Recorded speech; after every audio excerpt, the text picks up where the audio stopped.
New style रे साधा with माछ तरकारी गोटे गोली रे दुईटी शिकार। तो एठी आमे गोटे फुलकोबी एवं दुईटी कदली रसुण दुईटी कंचा लंका बिलाती एवं अदा एठी नेइचु एवं सोरिष आमे ता सहित ग्राइंडिंग करके रखिदबा।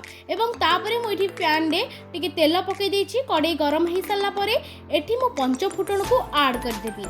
पंचफुटन टिके फुटी सारा परे ताको मु तापरे आमे एठी पियाज को ऐड करिनबा। तापरे आमे कोबी को मध्य ऐड एठी करिनबा एवं हल्का ऊपर तल करी मारि नबा एवं कदली को मध्य एठारे ऐड करी ऊपर तल करी मारि नेबे। एठी मु हळदी गुंडा पकेछि मो निज अनुसार पकेछि। आपण आपणक अनुसार पकाइबे। मु एठी मो निज स्वाद अनुसार लूण नेछि। आपण चाहिले आपणक निज क्वांटिटी अनुसार लूण को नै परिबे। तळ ऊपर करी पूरा मसाला को आ लूण को पूरा परिवा भितर जेमिति मिसी जीवो से भली भाबरे टिके घांटी दबा। तापरे आमे घोड़ंटी घोड़े दबा जा फଳରେ कि परिवा सबु भल भाबरे सिझी जीवो। मझिरे मझिरे घोड़ंटी खोली आमे हल्का भाबरे मारि नबा जा फଳରେ कि जीवो तळी न लागिबो। ऊपर तल करी घांटी सारिबा परे आमे एठी ऐड करबा लंका गुंड। आपण निज अनुसार राग को कम बेसी करि परिबे एवं दुईटी कंचा लंका मध्य एठारे ऐड करि नेबे। तापरे ताकू ऊपर तल करी मारि नेबे। तापरे आमे एठी सोरिष अदा रसुण एवं पियाज पेस्ट को एठारे ऐड करिनबा। हल्का पानी देबा। तापरे जीरा एवं धनिया गुंड को ऐड करिबा।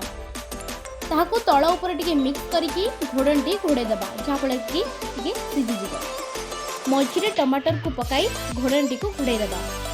पानी मरिकी मसालार स्मेल जिबा पर्यंत आमे टिके मारि नउथिबा। बिलाती टिके सिझी गले ताको टिके चापी दबा। एभली बिलाती को टिके प्रेस करदेले ताहा तरकारी सहित मिक्स होइकी तरकारी गोटे नुआ फ्लेवर दब।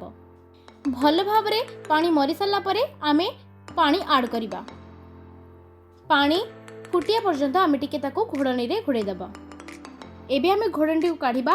एबे देखिबा जे पूरा तरकारी पूरा फुटी जाइछि एवं तरकारी पूरा एबे रेडी हो जाइछि। जो माने सादा खाइबे सेमानंको पई अलगा बाउल रे तरकारी कोटे बाढी नबा एवं अलगा गोटे पैन रे माछ को एभली भाबरे भाजी दबा।